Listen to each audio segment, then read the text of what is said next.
ఒక వ్యక్తి తన ఫోన్లో ఏదైనా చట్టవిరుద్ధమైన కంటెంట్ చూస్తున్నాడు అనుకుందాం. సరే. నేను దీన్ని ఎవరితోనూ పంచుకోలేదు, నా గదిలో నేను ప్రైవేటుగా చూశాను అని వాదిస్తే ఏం జరుగుతుంది? ఆ ఇది చాలా కీలకమైన ప్రశ్న. ఎందుకంటే ఒక హైకోర్టు అది నేరం కాదని తీర్పు చెప్పింది, కాని సుప్రీంకోర్టు మాత్రం ఆ వాదనను పూర్తిగా తలకిందులు చేసింది. అవును. ఈరోజు మనం just rights for children alliance versus S Harish కేసులో సుప్రీంకోర్టు ఇచ్చిన ఆ సంచలనాత్మక తీర్పు గురించే లోతుగా చర్చిద్దాం. ఈ ప్రైవేట్ వీక్షణ అనే అపోహను అది ఎలా పటాపంచలు చేసిందో చూద్దాం. కరెక్ట్. ఈ తీర్పు కేవలం ఒక కేసు గురించి కాదు.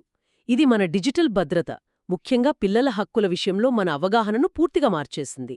పిఓసిఓస్ చట్టంలోని సెక్షన్ 15 అలాగే ఐటీ చట్టంలోని సెక్షన్ 67బీలకు చాలా స్పష్టమైన అర్థాన్నిచ్చిందనమాట. ముందుగా అసలు ఈ కేసు నేపథ్యమేంటి, ఎలా మొదలైంది?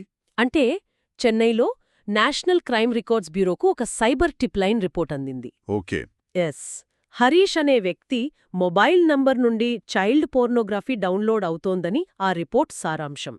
దాంతో పోలీసులు రంగంలోకి దిగారు. అతని ఫోన్ను స్వాధీనం చేసుకుని ఫోరెన్సిక్ విశ్లేషణ చేశారు.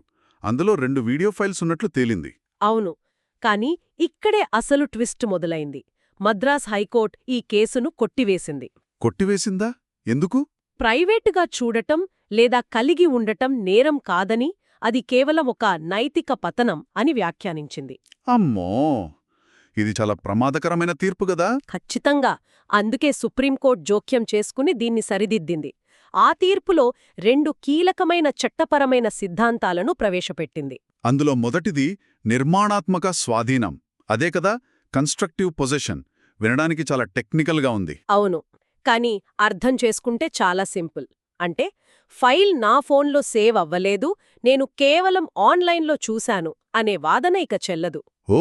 డిజిటల్ ప్రపంచంలో ఒక కంటెంట్పై మీకు నియంత్రణ ఉంటే చాలు. అంటే దాన్ని పాజ్ చేయగలిగినా ఫార్వర్డ్ చేయగలిగినా అది మీ స్వాధీనంలో ఉన్నట్టే. అంటే బ్రౌజ్ చేసినా స్ట్రీమ్ చేసినా కూడానా? అంతే.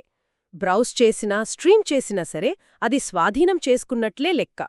అంటే నేను డౌన్లోడ్ చేయలేదు అనే వాదనకు ఇప్పుడు విలువే లేదు. స్క్రీన్ మీద కనిపించిందంటే అది చట్టపరంగా స్వాధీనంలో ఉన్నట్టే. ఇది చాలా పెద్ద మార్పు. అవును. ఇక రెండవది అసంపూర్ణ నేరాలు లేదా ఇంకోట్ క్రైమ్స్ అనే భావన. దాని గురించి కొంచెం వివరిస్తారా? సాధారణంగా ఒక నేరం పూర్తయితేనే శిక్ష పడుతుంది కదా. అవును. కాని కొన్ని తీవ్రమైన విషయాల్లో నేరం చెయ్యడానికి ప్రయత్నించడం కూడా నేరమే. అలాంటి మెటీరియల్ కలిగి ఉండటమే దాన్ని పంచుకోవాలనే ఉద్దేశానికి మొదటి అడుగుగా కోర్టు భావించింది. ఆ కంటెంట్ను తొలగించకపోతే పంచుకునే ఉద్దేశం ఉన్నట్లేనని అర్థమా? ఖచ్చితంగా. దాన్ని తొలగించడంలో విఫలమవడమే నేరపూరిత ఉద్దేశానికి నిదర్శనంగా తీసుకుంది.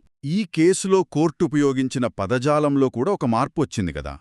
చైల్డ్ పోర్నోగ్రఫీ అనే పదాన్ని వాడొద్దని చెప్పింది. అవును. ఇది చాలా ముఖ్యమైన మార్పు. దాని స్థానంలో CSEAM అంటే child sexual exploitation and abuse material అనే పదాన్ని వాడాలని ఆదేశించింది. ఎందుకని? ఎందుకంటే పోర్నోగ్రఫీ అనే పదంలో ఒక రకమైన వినోదం, అంగీకారం ధ్వనిస్తుంది. కాని ఇక్కడున్నది ఒక చిన్నారిపై జరిగిన హింస, దోపిడీ. ఇది బాధితుల కేంద్రీకృత దృక్పథాన్ని చూపిస్తుంది. నిజమే. ఇది కేవలం కంటెంట్ కాదు, ఒకరిపై జరిగిన హింస అని గుర్తుచేస్తుంది. ఇక చివరిగా పోక్సో చట్టంలోని సెక్షన్ 30 గురించి కూడా చెప్పాలి. అది నిందితుడిపై భారాన్ని ఎలా మారుస్తుంది? ఇది చాలా కీలకమైన అంశం. సెక్షన్ 30 దోషపూరిత మానసిక స్థితి యొక్క భావన గురించి చెబుతుంది. అంటే ప్రాసిక్యూషన్ ప్రాథమిక వాస్తవాలను నిరూపిస్తే చాలు. ఉదాహరణకు నిందితుడు ఫోన్లో ఆ ఫైల్ ఉండడం లాంటివి. కరెక్ట్. అది నిరూపించిన తరువాత తన ఉద్దేశ్యం తప్పు కాదని, అమాయకంగా జరిగిందని నిరూపించుకోవాల్సిన పూర్తి బాధ్యత నిందితుడిపైకి మారుతుంది. అంటే నాకు చట్టం తెలియదు అనే వాదన ఇక్కడ అస్సలు చెల్లదన్నమాట. అస్సలు చెల్లదు. కాబట్టి ఈ తీర్పు నుండి మనం నేర్చుకోవాల్సిన పాఠం స్పష్టంగా ఉంది. CSAMను చూడటం, స్ట్రీమ్ చేయటం లేదా కలిగి ఉండటం శిక్షార్హమైన నేరం. వ్యక్తిగత వినియోగం అనే మినహాయింపు లేదు. అవును. ఎవరికైనా పొరపాటున అలాంటి మెటీరియల్ వస్తే దాన్ని వెంటనే పోలీసులకు రిపోర్ట్ చేయడం వారి చట్టపరమైన బాధ్యత. ఖచ్చితంగా. చూడండి, ఈ తీర్పు మనందర్నీ ఆలోచింపచేసే ఒక ప్రశ్నను మిగిల్చింది. డిజిటల్ ప్రపంచంలో కేవలం వీక్షకుడుగా ఉండటం కూడా ఒక నేరానికి డిమాండ్ను ఎలా సృష్టిస్తోంది? కేవలం చూడటం వల్ల తాము కూడా ఆ నేర చట్రంలో పరోక్షంగా భాగస్వాములం అవుతున్నామని ఎంతమంది గ్రహిస్తున్నారు? మన డిజిటల్ బాధ్యతలను ఈ తీర్పు ఏ విధంగా పునర్నిర్వచిస్తోందో మనం ఆలోచించుకోవాలి.